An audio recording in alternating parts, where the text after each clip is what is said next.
gaming enthusiasts, how are you doing? Welcome back. I hope you're well and I hope you're having a great day. In today's video, quite a milestone moment. I'm going to be marrying the gearbox back to the engine. And make sure you hang around till the end of the video for this week's answer for the Q&A questions. And just before we start, I want to do a massive shout out happy birthday to Dave Fielding, who turned 60 on Thursday. So very happy birthday, Dave.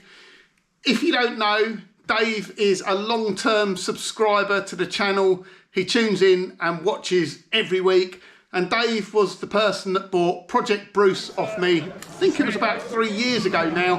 He's still got it. It's still going strong. And he's doing some nice little mods to that car. Spoke to him on the phone a week or so ago. And maybe I'll give a bit of an update on that in a future video. So, happy birthday, Dave. Congratulations on turning 60 and thanks for watching the videos each week. Let's get stuck into this week's episode. Right, so the next thing we're going to do is spin the engine round and mount the gearbox on. But I'm going to talk a little bit about what's gone on with the engine because it's had some work done on it. But let's start and have a quick look at some of the stuff that's come out. So, the engine work has been done by Stuart Gurr, at VMAXSCART. The flywheel assembly has been lightened and balanced. This is the old camshaft, so we're going to be fitting, or we have fitted, a Minispares EVO cam back in. Now I know some people will say use an SW5 Swift tune cam, but they're sort of a quarter of the price, the Minispares EVO cam, or certainly a third. It's had a simplex iris timing chain fitted on it. The old one, actually, a good sort of giveaway for how worn the timing chain is look at the tensioner, and there's not much wear on there. So this was only a 30,000 mile engine. They're the main bearings. Again, there's a bit of wear, but the main thing we're looking for is if there's any copper showing through there, which would indicate they're worn all the way through the coating. Obviously there is a bit of wear. This engine's done 30,000 miles. And we're going to be replacing the oil pump as well. Now, I've gone for an AC Dodd zero tolerance oil pump. No messing around. It's kind of can be potluck with oil pumps. If you buy a cheap one, it will be crap. The ones from Minispares are pretty good, but it is worth. Go and check out AC Dodd's video for how to check and make sure they're within tolerance. So I've just paid the extra. I've got one that's already been checked and I know is good. So if we start at the top here, or certainly looking around the engine, it's all been replugged, so it's got new core plugs everywhere. It hasn't been decked, so we've not machined the top end of the engine here, and the reason for that is because we want to keep the compression ratio low. The compression ratio on this is 8.2 to 1 with the 12G295 head, so that means we don't have to run a decompression plate. It's already ideal with the engineering work on the head that Stuart Gurr done. So all the bores have been honed, so it's not been oversized or anything like that. Now, quite interestingly, these are the original flat top pistons, but they've been ceramic coated. So we've got new rings on there as well, but they've had ceramic coating on them, which helps with heat dissipation, and it prevents or helps to prevent detonation. Right, I just got sidetracked on a side mission for hours. I thought before I put the box back in, I'll just connect up the gear lever, just make 100% sure we've got all the gears there and it goes in nicely, and trying to find the roll pin for the gear selector. I don't know what I've done with it. Obviously it was one of the very first things off the car, but yeah, I can't find it. In the end, I ended up taking one of the roll pins I had for the differential cage and cutting it down so it's the right length for this. So anyway, let's run through the gears, make sure it selects okay, because previously I've only done it with a screwdriver. So we've got a gear lever on here. We've got neutral. That should be first. Yeah, back into neutral, that should be second. Yeah, back into neutral, over to the right, third. Yeah, back into neutral, over to the right and into 4. And it's changing really nicely. It's really positive, clunks into each gear. Finally over to the right and backwards, and that's our reverse. So brilliant, I can get that disconnected now and we'll get the gearbox in the engine.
Right, there we go, that's the gearbox on.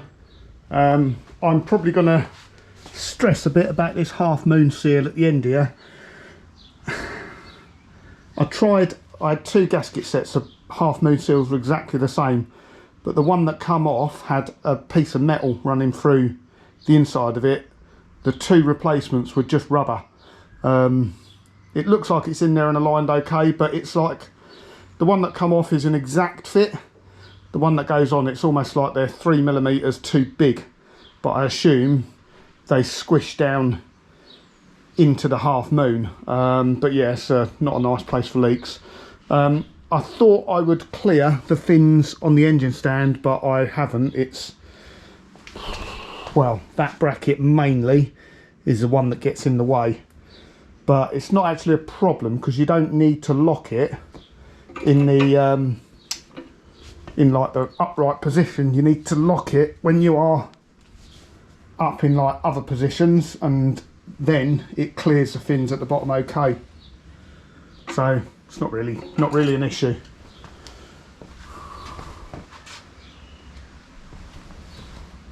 So there we go, that job is done. Feels like a bit of a milestone, marrying the gearbox back to the engine.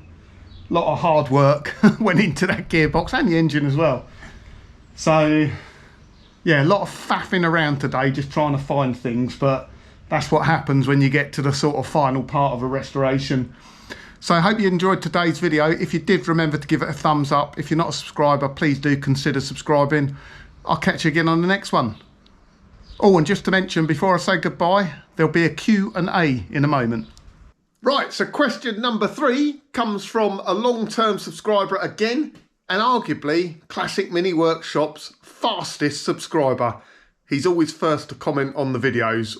First sometimes gets beaten by Paul Robinson, but this is from Richard at Recreative Signs, and he asks why more than half of the viewers are not subscribed to the channel. It would be great to see the number of subscribers increase. Absolutely, yes, it definitely would be. Now, I did look a bit into this.